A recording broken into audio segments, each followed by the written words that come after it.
Breaking news, Valentino Rossi unfollow akun MotoGP di Instagram. Yes, the GOAT unfollow. Dan fans langsung rame. Ada yang bilang, Rossi unfollow karena capek lihat Fabio cari grip tiap minggu.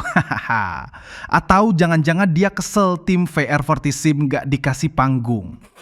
Atau cuma kepencet pas scroll sambil ngopi. Mungkin ini sinyal perang dingin.